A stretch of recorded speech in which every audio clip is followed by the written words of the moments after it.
Big boss ಮನೆಯಿಂದ ಬಂದ್ಮೇಲೆ ಎಷ್ಟು ಖುಷಿಯಾಗಿದ್ದೀರಾ? ನಾನು ಆ್ಯಕ್ಚುಲಿ ಖುಷಿಯಾಗಿದ್ದೀನಿ. ನನಗೇನು ನಾನು ತೀರಾ ಬಿಗ್ ಬಾಸ್ ಹೋಗಬೇಕು ಅಂತ ಏನಿರಲಿಲ್ಲ. ನಾನು ಅದನ್ನು ಒಂದು ಗೇಮ್ ಶೋ ಥರ ನೋಡ್ತಾ ಇದ್ದೆ, ಬಟ್ ಅಮ್ಮ ಅದನ್ನು ಗೇಮ್ ಶೋ ಥರ ನೋಡಿಲ್ಲ.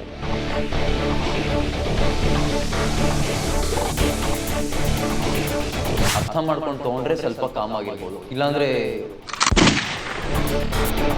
ನಿಮ್ಮ ಮತ್ತು ನಮ್ರತ ಅವರ ಮಧ್ಯೆ ಅವ್ರು ಹೊರಗಡೆ ಬರಲಿ, ನಮ್ರತ ಅವರು, ಆ್ಯಂಡ್ ಆಮೇಲೆ ಇದ್ರ ಬಗ್ಗೆ ಮಾತಾಡೋಣ.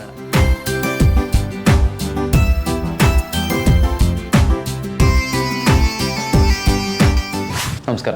ಹೇಗಿದ್ದೀರಾ? ಆರಾಮ್, ನೀವು ಹೇಗಿದ್ದೀರಾ? ನಾನು ತುಂಬ ಚೆನ್ನಾಗಿದ್ದೀನಿ. ಆ್ಯಂಡ್ ಬಿಗ್ ಬಾಸ್ ಮನೆಯಿಂದ ಬಂದಮೇಲೆ ಎಷ್ಟು ಖುಷಿಯಾಗಿದ್ದೀರಾ?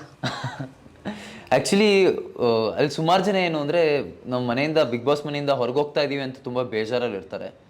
ಬಟ್ ನಾನು ಆ್ಯಕ್ಚುಲಿ ಖುಷಿಯಾಗಿದ್ದೀನಿ ಮ್ಯಾಮ್. ಅಂದರೆ ನನ್ನ ಫ್ರೀಡಮ್ನ ತುಂಬ ಮಿಸ್ ಮಾಡ್ಕೋತಾ ಇದ್ದೆ.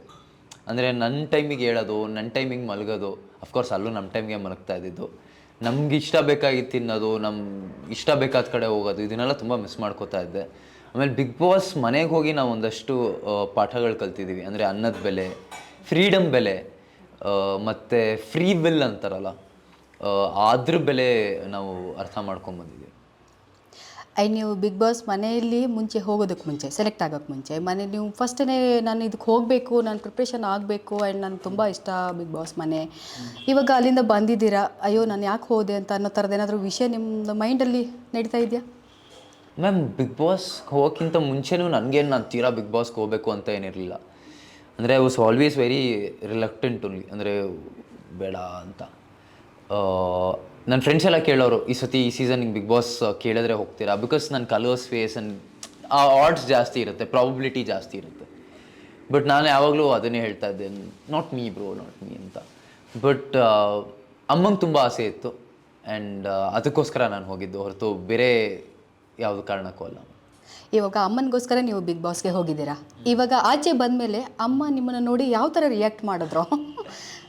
ಆ್ಯಕ್ಚುಲಿ ಅಮ್ಮಂಗೆ ಖುಷಿ ಇದೆ ನಾನು ಇಷ್ಟು ಬೇಗ ಬಂದೆ ಅಂತ. ಅವ್ರಿಗೆ ತುಂಬ ಸ್ಟ್ರೆಸ್ ಆಗೋಗಿತ್ತು. ಅಂದರೆ ಏನಾಗುತ್ತೆ ಗೊತ್ತಾ, ನಾನು ಅದನ್ನು ಒಂದು ಗೇಮ್ ಶೋ ಥರ ನೋಡ್ತಾ ಇದ್ದೆ, ಬಟ್ ಅಮ್ಮ ಅದನ್ನು ಗೇಮ್ ಶೋ ಥರ ನೋಡಿಲ್ಲ. ಆ್ಯಂಡ್ ಅವ್ರಿಗೆ ಆ ಡಿಫ್ರೆನ್ಸಿಯೇಷನ್ ಮಾಡೋಕ್ಕೆ ಬಂದಿಲ್ಲ. ಆ ಡಿಫ್ರೆನ್ಸಿಯೇಷನ್ ಮಾಡೋಕ್ಕೆ ಬಂದಿಲ್ಲದೆ ಇರೋದ್ರಿಂದ ಅವ್ರಿಗೆ ತುಂಬ ಸ್ಟ್ರೆಸ್ ಆಗ್ತಾಯಿತ್ತು. ಅಂದರೆ ನಾವು ಅಲ್ಲಿ ಏನೋ ಇಂಜುರಿ ಆಗ್ತಾಯಿದ್ವಿ, ಇನ್ನೇನೋ ಬೈಸ್ಕೊತಾ ಇದ್ವಿ, ಇನ್ನೇನೋ ಜಗಳ ಆಗ್ತಾಯಿತ್ತು. ಅದನ್ನು ನೀವು ಯಾವಾಗಲೂ ವಿತ್ ಪಿಂಚ್ ಆಫ್ ಸಾಲ್ಟ್ ತೊಗೊಬೇಕು. ಅಂದರೆ ಅದನ್ನು ಏನಾಗಿದ್ದು ಹಂಗೆ ತೊಗೊಬಾರ್ದು. ಅದೊಂದು ಗೇಮ್ ಶೋ, ಒಂದು ಟೆಲಿವಿಷನ್ ಶೋ ಅಂತ ಅರ್ಥ ಮಾಡ್ಕೊಂಡು ತೊಗೊಂಡ್ರೆ ಸ್ವಲ್ಪ ಕಾಮ್ ಆಗಿರ್ಬೋದು, ಇಲ್ಲಾಂದರೆ ಸ್ವಲ್ಪ ಕಷ್ಟ ಆಗುತ್ತೆ. ಆಚೆ ಬಂದಮೇಲೆ ನಾನು ನಿನಗೆ ಕಳಿಸ್ಬಾರ್ದಾಗಿತ್ತು, ಕಳಿಸ್ಕೊಟ್ಟೆ, ಕಷ್ಟಪಟ್ಟೆ, ಲೈಕ್ ಆ ಥರದ್ದೆಲ್ಲ ಏನಾದರೂ ಅಮ್ಮ ನಿಮಗೆ ಎಮೋಷ್ನಲ್ ಆಗಿ ಹೇಳಿದ್ರಾ? ಇಲ್ಲ, ಆ್ಯಕ್ಚುಲಿ ಹೇಳಿದ್ರು. ಅಂದರೆ ಅವ್ರಿಗೆ ಆ್ಯಕ್ಚುಲಿ ಬೇಜಾರಿತ್ತು ದ್ಯಾಟ್ ಇವ್ನಿಗೆ ಹೋಗೋಕ್ಕೆ ಇಷ್ಟ ಇರಲಿಲ್ಲ, ನನ್ನ ಆಸೆನ ಪೂರೈಸೋಕ್ಕೆ ಹೋದ, ಆ್ಯಂಡ್ ಅವ್ನಿಗೊಂದಷ್ಟು ಕಷ್ಟ ಆಯಿತು, ಅದರಿಂದ ನಮಗೊಂದಷ್ಟು ಕಷ್ಟ ಆಯಿತು. ಸೊ ಹೇಳಿದ್ರು, ಅಂದರೆ ಅವರು ಇದನ್ನು ದುಃಖನ ತೋಡ್ಕೊಂಡ್ರು. ಬಟ್ ಈಗ ಖುಷಿಯಾಗಿದ್ದಾರೆ. ಅಂದರೆ ಈಗ ಜನ ನೋಡ್ತಾರಲ್ಲ ಹೊರಗಡೆ, ಎಷ್ಟು ಜನ ನನ್ನ ಇದು ಮಾಡ್ತಾ ಇದ್ದಾರೆ, ಎಷ್ಟು ಜನ ಪ್ರೀತಿ ಕೊಡ್ತಾ ಇದ್ದಾರೆ. ಅಂದರೆ ಮ್ಯಾಮ್, ನೆಗೆಟಿವಿಟಿ ಇರಲೇಬೇಕು ಲೈಫಲ್ಲಿ. ಅಂದರೆ ಪಾಸಿಟಿವ್ ಎಲ್ಲಿರುತ್ತೋ ಅಲ್ಲಿ ನೆಗೆಟಿವ್ ಇರುತ್ತೆ, ಅಲ್ಲಿ ನಮಗೆ ಪ್ರೀತಿಯಲ್ಲಿರುತ್ತೋ ದ್ವೇಷ ಅಲ್ಲಿ ಇದ್ದೇ ಇರುತ್ತೆ. ಅದು ಬ್ಯಾಲೆನ್ಸ್ ಆಗಲೇಬೇಕು. ಅದು it's a law of nature. ಅದನ್ನು ಅವ್ರಿಗೆ ಅರ್ಥ ಮಾಡ್ಕೊಳ್ಳೋಕೆ ಸ್ವಲ್ಪ ದಿನ ಆಯಿತು, ಆ್ಯಂಡ್ ನಾನು ಅದನ್ನು ಹೊರಗೆ ಬಂದು ನೀಟಾಗಿ ಅರ್ಥ ಮಾಡಿಸ್ದೆ, ಆ್ಯಂಡ್ ಈಗ ಅರ್ಥ ಮಾಡ್ಕೊಂಡಿದ್ದಾರೆ. ನೀವು ಹೇಳಿದ್ರೆ ಅಲ್ಲೆಲ್ಲ ಫುಡ್ಡೆಲ್ಲ ಸೆಟ್ ಆಗಲಿಲ್ಲ, ಸೊ ಅದೆಲ್ಲ ಯಾವ ಥರ ಮಿಸ್ ಮಾಡ್ಕೊಂಡ್ರಿ ನೀವು? ಮನೆ ಫುಡ್ಗೂ ಬಿಗ್ ಬಾಸ್ ಮನೆ ಫುಡ್ಗೂ ಏನು ವ್ಯತ್ಯಾಸ? ಮ್ಯಾಮ್, ನಾನು ಸುಮಾರು ವರ್ಷದಿಂದ ಡಯಟಲ್ಲಿದ್ದೆ, and I was very particular about what I eat, ಆಯಿತಾ. ಆ್ಯಂಡ್ ಅಲ್ಲಿ ಒಳಗಡೆ ಹೋದ್ಮೇಲೆ ನಮಗೇನು ತಿನ್ನೋಕ್ಕೆ ಸಿಗ್ತಾಯಿಲ್ಲ. ಅಂದರೆ ನಮಗೆ ಬೇಸಿಕ್ ಅಂದರೆ ಒಂದು ಅನ್ನ ದಾಲ್ ಸಿಗ್ತಾಯಿತ್ತು, ಅದನ್ನೇನೋ ಕಿಚಡಿ ಮಾಡೋರು. ಆ್ಯಂಡ್ ನಾನು ತುಂಬ ವರ್ಕೌಟ್ ಮಾಡ್ತೀನಿ, and I am very active, ನನ್ನ ಮೆಟಬಾಲಿಸಮ್ ತುಂಬ ಹೈ ಇದೆ. ಸೊ ಅದು ಭಯಂಕರ ಕಷ್ಟ ಆಗೋದು. ನೀವು ಸ್ಟಾರ್ಟಿಂಗಲ್ಲಿ ಹೋಗಿದ್ದ ಸ್ನೇಹಿತಗೂ ಹೊರಗಡೆ ಬಂದಿದ್ದ ಸ್ನೇಹಿತಗೂ ತುಂಬ ಡಿಫ್ರೆನ್ಸ್ ಇತ್ತು. ಅಂದರೆ ನಾನು ಫುಲ್ ಸ್ವರ್ಗೋಗಿದ್ದೆ, ಕಣ್ಣೆಲ್ಲ ಒಳಗೋಗ್ಬಿಟ್ಟಿತ್ತು. ಸೊ ಅದು ತುಂಬ ಕಷ್ಟ ಆಯಿತು. ಬಟ್ ಒಂದ್ಸತಿ ನೀವು ಡಿಸೈಡ್ ಮಾಡಿದ್ಮೇಲೆ ನೀವೇನೋ ಮಾಡ್ತೀವಿ ಅಂತ ಮಾಡ್ಬೇಕು ಮ್ಯಾಮ್, ಹಾಗಾಗಿ ಮಾಡ್ತಾಯಿದ್ದೆ ಅಷ್ಟೇ. ಅದಕ್ಕೋಸ್ಕರ ನೀವು ಅಲ್ಲಿರೋದನ್ನು ಅಡ್ಜಸ್ಟ್ ಮಾಡಿಕೊಂಡು ನೀವು ಮಾಡ್ಕೊಂಡು ಹೋಗ್ತಾಯಿದ್ರಿ. ಆ್ಯಂಡ್ ನೆಕ್ಸ್ಟ್ ಇವಾಗ ನಿಮ್ಮ ಕೆರಿಯರ್ಗೆ ಬಿಗ್ ಬಾಸ್ ಮನೆಯಲ್ಲಿ ನಿಮ್ಮನ್ನೆಲ್ಲ 2 ಮಂತ್ಸ್ ಇದ್ರಿ ನೀವು, ಅದು ನೆಕ್ಸ್ಟ್ ನಿಮ್ಮ ಕೆರಿಯರ್ಗೆ ಯೂಸ್ ಆಗುತ್ತಾ? 100% ಮ್ಯಾಮ್. ಕೆರಿಯರ್ಗೆ ಅಂತಲ್ಲ, ಲೈಫ್ಗೆ ಯೂಸ್ ಆಗುತ್ತೆ. ಬಿಕಾಸ್ ನಾನು ತೀರಾ ಒಂದು ಪ್ರೊಟೆಕ್ಟೆಡ್ ವಾತಾವರಣದಲ್ಲಿ ಬೆಳೆದವನು ನಾನು. ಅಂದರೆ ಏನು ಅಂದರೆ ಅಪ್ಪ ಅಮ್ಮ ತುಂಬ ಚೆನ್ನಾಗಿ ನೋಡ್ಕೊಂಡು ಬೆಳೆಸಿರೋ ಮಗ, ನಾನು ಒಬ್ಬನೇ ಮಗ ಆಯಿತಾ. ಆ್ಯಂಡ್ ಅಲ್ಲಿ ಹೋದಾಗ ಅದೆಲ್ಲ ಬಿಟ್ಟು ನಾವು ಒಂದಷ್ಟು ಜನ ಜೊತೆ ಹೊಂದಾಣಿಕೆ ಮಾಡ್ಕೊಂಡು ಹೋಗಬೇಕು, ಕಾಂಪ್ರಮೈಸ್ ಮಾಡ್ಕೊಂಡು ಹೋಗಬೇಕು. ಎಲ್ಲ ವಿಷಯದಲ್ಲೂ ನಾವು ಒಂದು 17 ಜನದ ಜೊತೆ ಹೇಗಿರೋದು ಅಂತ ಕಲಿಬೇಕು. ನಾನು ಹಾಸ್ಟೆಲಲ್ಲಿ ಇದ್ದವನಲ್ಲ. ನೀವು ಹಾಸ್ಟೆಲಲ್ಲಿದ್ದರೆ ಅದೆಲ್ಲ ಸ್ವಲ್ಪ ಅಭ್ಯಾಸ ಇರುತ್ತೆ. ಸೊ ಆಮೇಲೆ ನನ್ನ ತುಂಬ ಟಫ್ ಮಾಡಿದೆ ma'am, both physically, mentally, emotionally. ಜಾಪನೀಸಲ್ಲಿ ಒಂದು ಕಾನ್ಸೆಪ್ಟ್ ಇದೆ, ಬೇರೆ ಒಂದು ಏನೋ ಮೂರ್ತಿ ಇದ್ದರೆ ಅದು ಹೊಡೆದ್ರೆ ಅದಕ್ಕೆ ಗೋಲ್ಡ್ ಹಾಕ್ತಾರೆ. ಗೋಲ್ಡ್ ಹಾಕಿ ಅದೆಷ್ಟು ಏಟ್ ಬೀಳುತ್ತೋ, ಎಷ್ಟು ಕ್ರ್ಯಾಕ್ ಆಗುತ್ತೋ ಆ ಕ್ರ್ಯಾಕ್ಸಿಗೆಲ್ಲ ಗೋಲ್ಡ್ ತುಂಬ್ತಾರೆ. ಅದು ಹೋಗ್ತಾ ಹೋಗ್ತಾ ಬರೀ ಗೋಲ್ಡೇ ಇರುತ್ತೆ. ಹಾಗೆ ಬಿಗ್ ಬಾಸಲ್ಲಿ ನಮಗೆ ಪ್ರತಿ ವಾರ ಏಟಾಗೋದು, ಪ್ರತಿ ವಾರ ನಮ್ಗೆ ಎಲ್ಲ ಥರ ಏಟ್ ಬೀಳೋದು, ನಾಟ್ ಜಸ್ಟ್ ಫಿಸಿಕಲಿ ಗಾಯ ಆಗೋದು, ನಾವು ಒಟ್ಟೆವರ್ ರಕ್ತ ಸುರಿಸ್ತೀವಿ ಅಂತೆಲ್ಲ ಹೇಳ್ತಾ ಇದ್ವಲ್ಲ, ಅದು ಬಿಟ್ಟು ನಮಗೆ ಪ್ರತಿ ವಾರ ಸೋಲ್ತಾ ಇದ್ವಿ, ಗೆಲ್ತಾ ಇದ್ವಿ, ಅದನ್ನು ಹೇಗೆ ನಾವು ಕೋಪ್ ಮಾಡೋದು ಎಲ್ಲ ಕಲ್ತಿದ್ದೀವಿ. ಆ್ಯಂಡ್ ಇದನ್ನು ನಾನು ನಾಟ್ ಜಸ್ಟ್ ಕರಿಯರ್ ವೈಸಲ್ಲಿ ಆಸ್ ಅನ್ ಆ್ಯಕ್ಟರ್ ಅಂತಲ್ಲ, ಲೈಫಲ್ಲಿ ಹೆಲ್ಪ್ ಆಗ್ತದೆ. ಆ್ಯಂಡ್ ನಾವು ಒಳಗಡೆ ಅಲ್ಲಿ ಕೂತ್ಕೊಂಡಾಗ ಮಾತಾಡ್ತಾ ಇದ್ವಿ, ಅದು ನಾವು ಇಷ್ಟೊಂದು ಸ್ಟ್ರೆಸ್ ನೋಡಿದ್ದೀವಿ ಮನೆಯೊಳಗೆ, ದ್ಯಾಟ್ ಹೊರಗಡೆ ಏನೇ ಆದರೂ ನಾವು ಅದನ್ನು ಆರಾಮಾಗಿ ತೊಗೋತೀವಿ ಅಂತ. ಸೊ ಇನ್ನು ಇವಾಗ 24 ಅವರ್ಸ್ ಬಿಗ್ ಬಾಸಲ್ಲಿ ನಿಮ್ಮ ಮನೆಯಲ್ಲಿ ನಡೀತಾ ಇರುತ್ತೆ, ನೀವು ಜಗಳ ಆಡ್ತಿರ್ತೀರಾ ವಾಟ್ ಎವರ್. ನಮಗೆ ಬರೀ 1 ಅವರ್ ತೋರಿಸ್ತಾರೆ ಅಲ್ವಾ? ಇದ್ರ ಬಗ್ಗೆ ನೀವೇನು ಹೇಳ್ತೀರಾ? ಮೀಡಿಯಾಗೆ ಇವರು ಈ ಥರ ತೋರಿಸಿದ್ರೆ ಚೆನ್ನಾಗಿರ್ತಾ ಇತ್ತು, ನಮಗೆ ಇವ್ರು ತೋರಿಸಿಲ್ಲ. ಹೊರಗಡೆ ಬಂದಮೇಲೆ ನಿಮಗೆ ರಿಯಾಕ್ಷನ್ಸ್ ಎಲ್ಲ ಗೊತ್ತು, ನಿಮಗೆ ಏನೇನು ಹೇಳಿರ್ತಾರೆ ಅಂತ. ಸೊ ನಿಮಗೆ ಎಲ್ಲೋ ಒಂದು ನನ್ನದೊಂದು ತೋರಿಸಿಲ್ಲ ಅನ್ನೋದು ಯಾವುದೋ ಒಂದು ವಿಷಯ ಅಂತ ಅಲ್ಲಿ ನಮ್ಗೇನು ಗೊತ್ತಾ, ನಾವು ಒಂದು ಶೋಗೆ ಹೋಗಿದ್ರೆ ಆ ಶೋ ಕ್ರಿಯೇಟರ್ಸ್ನ ರೆಸ್ಪೆಕ್ಟ್ ಮಾಡಿ ಹೋಗಿರ್ತೀವಿ. ಆ್ಯಂಡ್ ಅವರು ಒಂದಷ್ಟು ಕ್ರಿಯೇಟಿವ್ ಡಿಸಿಷನ್ಸ್ ಮಾಡ್ತಾರೆ. And they are trying to make the best out of it ಆಯಿತಾ. ನಾವು ಅಲ್ಲಿ 24 ಗಂಟೆ ಅಷ್ಟು ಕ್ಯಾಮ್ರಾಗಳಿರುತ್ತೆ, ಅವ್ರಿಗೆ ಎಡಿಟಿಂಗ್ ಮಾಡೋದು ಇಟ್ಸ್ ಅ ಹರ್ಕ್ಯೂಲಿಯನ್ ಟಾಸ್ಕ್, ಭಯಂಕರ ಕಷ್ಟದ ಟಾಸ್ಕ್ ಅದು. ಸೊ ಅವ್ರು ಏನೋ ಅಂದರೆ ಅವ್ರದ್ದೊಂದು ಇದಿರುತ್ತಲ್ಲ, ಚಾಯ್ಸಸ್ ಮಾಡಿರ್ತಾರೆ. ಆ ಚಾಯ್ಸನ್ನು ನಾವು ರೆಸ್ಪೆಕ್ಟ್ ಮಾಡೋಕ್ಕೆ ಗೊತ್ತಿಲ್ಲ ಅಂದರೆ ನಾವು ಶೋಗೆ ಹೋಗಬಾರ್ದು. ಆ್ಯಂಡ್ ಮೇಕರ್ಸ್ ಮೇಲೆ ನಮ್ಗೆ ಟ್ರಸ್ಟ್ ಇಲ್ಲ ಅಂದರೆ ಹೋಗಬಾರ್ದು.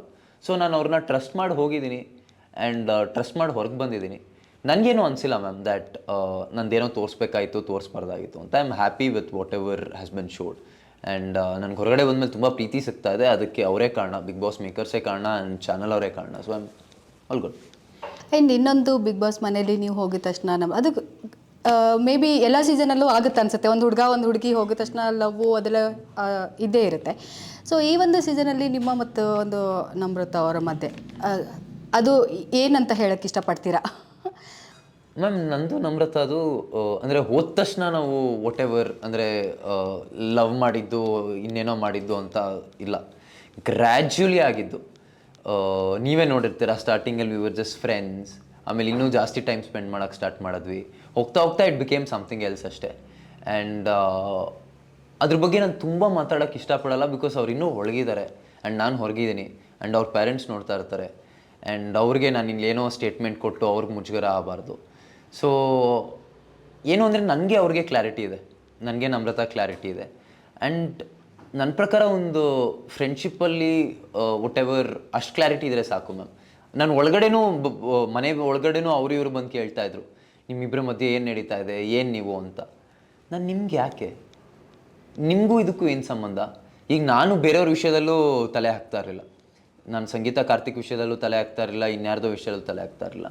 ಸೊ ಯಾವುದೋ ಒಂದು ವಾರ ಅದಕ್ಕೆ ಜಗಳ ಆಯಿತು, ಯಾರೋ ನನ್ನ ಇದರಲ್ಲಿ ಮುಖ ತೋರಿಸಿದ್ರು ಅಂತ ಒಂದೇನೋ ಜಗಳ ಆಯಿತು. ಸೊ ಅವರು ಹೊರಗಡೆ ಬರಲಿ ನಮ್ರತ ಅವರು, ಆ್ಯಂಡ್ ಆಮೇಲೆ ಇದ್ರ ಬಗ್ಗೆ ಮಾತಾಡೋಣ. So until then I prefer to be silent. ನೀವು ಹೊರಗಡೆ ಬರುವಾಗ ಅವರು ತುಂಬ ಅಳ್ತಾ ಇದ್ರು ನಮ್ರತ. ಇವಾಗ ನೀವು ಯಾವ ಥರ ಫೀಲ್ ಆಗ್ತೀರಾ? ಅವರು ಆಚೆ ಬರಬೇಕು ಅಂತ ಅಂದ್ಕೊಳ್ತೀರಾ, ಅಥವಾ ಇಲ್ಲ ಅವರು ಫೈನಲಿ ವಿನ್ ಆಗಲಿ ಅಂತ ನೀವು ಅಂದ್ಕೊಳ್ತೀರಾ? ಮ್ಯಾಮ್ ಅಫ್ಕೋರ್ಸ್ ತುಂಬ ಮಿಸ್ ಮಾಡ್ಕೋತಾ ಇದ್ದೀನಿ. ಆ್ಯಂಡ್ ನಾವು ತುಂಬ ಟೈಮ್ ಸ್ಪೆಂಡ್ ಮಾಡ್ತಾ ಇದ್ವಿ ಒಟ್ಟಿಗೆ. ಅಂದರೆ ಇದು ಎಲ್ಲರಿಗೂ ಗೊತ್ತು, ಲೈವ್ ನೋಡಿದವ್ರಿಗೂ ಗೊತ್ತು ನಾವು ಎಷ್ಟು ಟೈಮ್ ಸ್ಪೆಂಡ್ ಮಾಡ್ತಾ ಇದ್ವಿ. ಬೆಳಗ್ಗೆ ಡ್ಯಾನ್ಸ್ ಮಾಡೋದ್ರಿಂದ ರಾತ್ರಿ until we went to bed ತುಂಬ ಟೈಮ್ ಸ್ಪೆಂಡ್ ಮಾಡ್ತಾ ಇದ್ವಿ. ಆ್ಯಂಡ್ ಪ್ರತಿ ಹೆಜ್ಜೆಲ್ಲೂ ಅವ್ರು ನನ್ನ ಜೊತೆ ಇದ್ದರು, ನಾನು ಅವ್ರ ಜೊತೆ ಇದ್ದೆ. ಸೊ ಒಂದು ಬಾಂಡ್ ಅಫ್ಕೋರ್ಸ್ ಕ್ರಿಯೇಟ್ ಆಗಿದೆ. ಆ್ಯಂಡ್ ಅವರ ಮಿಸ್ ಮಾಡ್ಕೊಳ್ಳೋದ್ರಲ್ಲೂ ನಾನು ನೋಡ್ತಾ ಇರ್ತೀನಿ ಲೈವಲ್ಲಿ. ಅಂದರೆ ನಾವಿಬ್ಬರು ಯಾವ ಜಾಗದಲ್ಲಿ ಕೂತಿರ್ತೀವೋ ಇವಾಗ ಒಬ್ಬರೇ ಕೂತಿರ್ತಾರೆ. ಆ್ಯಂಡ್ ನನಗೂ ತುಂಬ ಬೇಜಾರಾಗುತ್ತೆ. ಆ್ಯಂಡ್ ಸಮ್ಟೈಮ್ಸ್ ಅವ್ರು ಈ ವಾರನೂ ಹೇಳಿದ್ರು, ಆ್ಯಂಡ್ ಹೋದ ವಾರನೂ ಪ್ರತಿ ದಿನ ಒಂದು ಸತಿ ಆದರೂ ನನ್ನ ಹೆಸರು ಎತ್ತುತ್ತಾರೆ. ಸೊ ನಾನು ತುಂಬ ಮಿಸ್ ಮಾಡ್ಕೋತಾ ಇದ್ದೀನಿ. But that's the game. ಆಮೇಲೆ ಅವ್ರು ಆಡ್ತಾ ಇದ್ದಾರೆ, ಗೇಮ್ ಚೆನ್ನಾಗಿ ಆಡ್ತಾ ಇದ್ದಾರೆ. ಅವ್ರನ್ನ ಎಷ್ಟು ದಿನ ಇಟ್ಕೋತಾರೋ ಆ್ಯಂಡ್ ಬಿಗ್ ಬಾಸ್ ಗೇಮಲ್ಲಿ ಅವ್ರು ಅಷ್ಟು ದಿನ ಚೆನ್ನಾಗಿ ಆಡಿ ಬರಲಿ, ನನಗೋಸ್ಕರ ಬೇಗ ಬರಬೇಕಂತಲ್ಲ. ಆಮೇಲೆ ಅವ್ರು ಬೇಗ ಬರೋರು ಅಲ್ಲ, ಸ್ನೇಹಿತ ಹೊರಗಡೆ ಇದ್ದಾನೆ ನಾನು ಬೇಗ ಹೋಗೋಣ ಅಂತ ಇದಲ್ಲ. ಆಮೇಲೆ ನಾನು ಒಳಗಡೆ ಇದ್ದಿದ್ರು ಹಂಗೆ ಇರ್ತಾ ಇದ್ದಿದ್ದು. ನಾನು ನಮ್ಮಿಬ್ಬರ ಮಧ್ಯೆ ಏನೇ ಫ್ರೆಂಡ್ಶಿಪ್ ಇದ್ರು ನಾವು ಯಾವತ್ತೂ ಗೇಮಲ್ಲಿ ಒಬ್ರನ್ನೊಬ್ರನ್ನ ಆಪೋಸಿಟ್ ಟೀಮಲ್ಲಿ ಆಡಿದ್ರು ಬಿಟ್ಕೊಟ್ಟಿಲ್ಲ. ಅಂದರೆ ನಾನು ಗೇಮನ್ನು ಬಿಟ್ಕೊಟ್ಟಿಲ್ಲ. ಕೊನೆ ಕ್ಯಾಪ್ಟನ್ಸಿ ಟಾಸ್ಕಲ್ಲೂ ನಂದು ನಮ್ರತಂದೇ ಇದ್ದಿದ್ದು. ಅವರು ಬಿಟ್ಕೊಟ್ಟಿಲ್ಲ, ಅವರು ಬೆಸ್ಟ್ ಎಫರ್ಟ್ಸ್ ಹಾಕಿದ್ರು, ನಾನು ಬೆಸ್ಟ್ ಎಫರ್ಟ್ಸ್ ಹಾಕಿದೆ. ಸೊ ಹಾಗೆ ಒಂದು ಗೇಮನ್ನು ಬಿಟ್ಕೊಟ್ಟು, ಈಗ ಸುಮಾರು ಜನ ಹೇಳ್ತಾರೆ ಸ್ನೇಹಿತ ಅವ್ನ ಗೇಮನ್ನು ನಮ್ರತಗೋಸ್ಕರ ಬಿಟ್ಕೊಟ್ಟು ಹೊರಗೆ ಬಂದ ಅಂತ. 100% ಇಲ್ಲ. ನಾನು ಗೇಮಲ್ಲಿ ಟಾಸ್ಕಲ್ಲಿ 100% ಹಾಕಿದ್ದೀನಿ. ಇದನ್ನ ಇಲ್ಲ ಅಂತ ಯಾರೂ ಹೇಳೋಕ್ಕೂ ಆಗಲ್ಲ, ಬಿಕಾಸ್ ನೋಡಿದ್ದಾರೆ ನನ್ನ ಎಫರ್ಟ್ಸ್. ಇಟ್ಸ್ ಇಸ್ ದ್ಯಾಟ್ ನನಗೆ ಒಂದೊಂದು ವಿಷಯಗಳು ಇಂಪಾರ್ಟೆಂಟ್ ಆಗಿರುತ್ತೆ, ಬೇರೆ ಅಂದರೆ ನೋಡೋ ಜನಕ್ಕೊಂದು ವಿಷಯ ಇಂಪಾರ್ಟೆಂಟ್ ಆಗಿರುತ್ತೆ. ಆ ಕಾನ್ಫ್ಲಿಕ್ಟ್ ಅಷ್ಟೇ ಬಿಟ್ಟು ಬೇರೆ ಏನೇನು.